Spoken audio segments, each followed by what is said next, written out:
This is what the start of a civil war looks like. I can't be the only one that's watching this shit. Those 3 Republican-led states that are sending more troops to D.C. as if there's some historical battle going on. They're trying to fortify the Capitol. And then you have other states that are declining to send troops. We're at the stage where we're sending troops. We're sending U.S. soldiers to do nothing.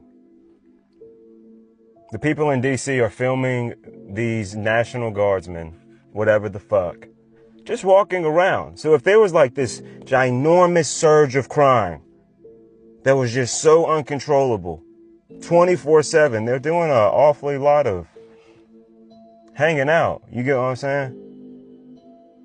We continuously let Republicans and MAGA lie to our faces, a blatant lie, a bullshit reason as to why they're doing what they're doing.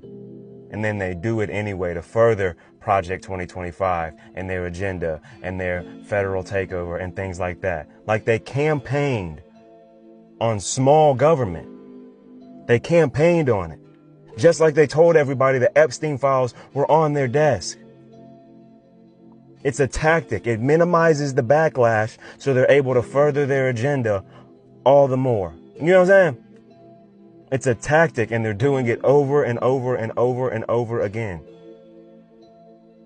They need to send troops, thousands of National Guard troops to D.C. because it's so dangerous, but all of these red states, all of these Republican states that have had the highest murder rates for years on end, real data reported, they don't need those troops. He couldn't send in the National Guard during January 6th, right? Right? This is what the start of a civil war looks like. Like, we don't have to get to the who's on the front lines, battle, barrack. Like, we don't have to get to that point to recognize what the fuck it is. I feel like once they're sending troops, we're at that stage. I'll go into this a little bit deeper on my podcast, but one of the main things that frustrates me about people that are advocating and supporting this thing in D.C., like there's just so much crime, but they're just going and rounding up a bunch of young black kids and stuff like that.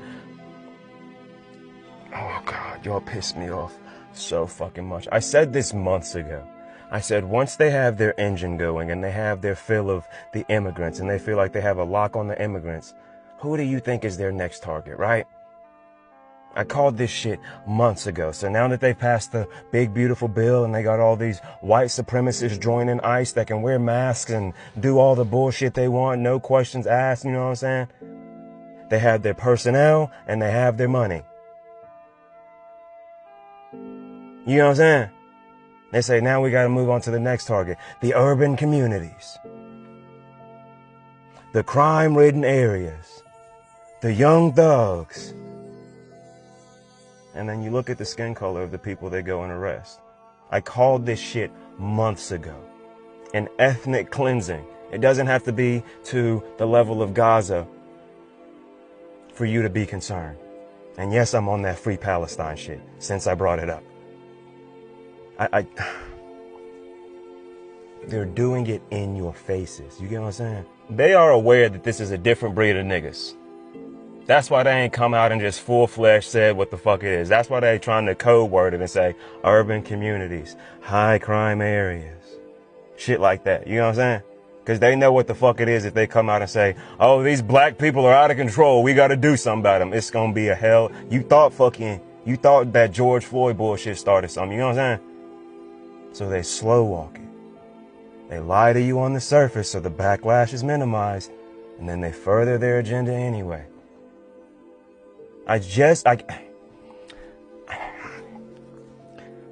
There is on video a federal officer telling somebody that they couldn't smoke on their porch. Not because it was a law, but because Donald Trump was tired of it. As if that American citizen has any obligation to react in any way just because Donald Trump is tired of something. I feel like it is your American obligation to use your First Amendment right and tell that police officer to fuck all the way off. But that's the reality we're living in. They're confident in saying that. All of these racist, white supremacist, Christian nationalists that are getting platformed and screen timed and having a microphone in front of them for some reason, you know why they feel so confident to come out? Their agenda, their hopes, their wishes are being progressed. That's why we see these 3 Republican states say, oh, hell yeah, we'll send National Guard troops now for this fake-ass crime-ridden city in D.C., yet there's citizens in D.C. talking about, oh, I've been here for decades. I walk around all the time. It's safe. That's the only crime-ridden area? I'll end it with this, okay? With these sick motherfuckers that are trying to lower the age of consent to 14, right? Just pitiful, disgusting motherfuckers, right? Part of it is that sick, twisted of wanting to be involved with the 14-year-old as an, like, what the fuck, right? There's that sick ass part, right? But another part of that of why they want to lower the age of consent or to make a legal adult 14 is so that when they round up these young thugs that are terrorizing the city and just doing crime wherever they go, they can try them as adults. You know what I'm saying? It's all a part of, like, they know what they're doing. That orange, stupid motherfucker has no idea what's going on.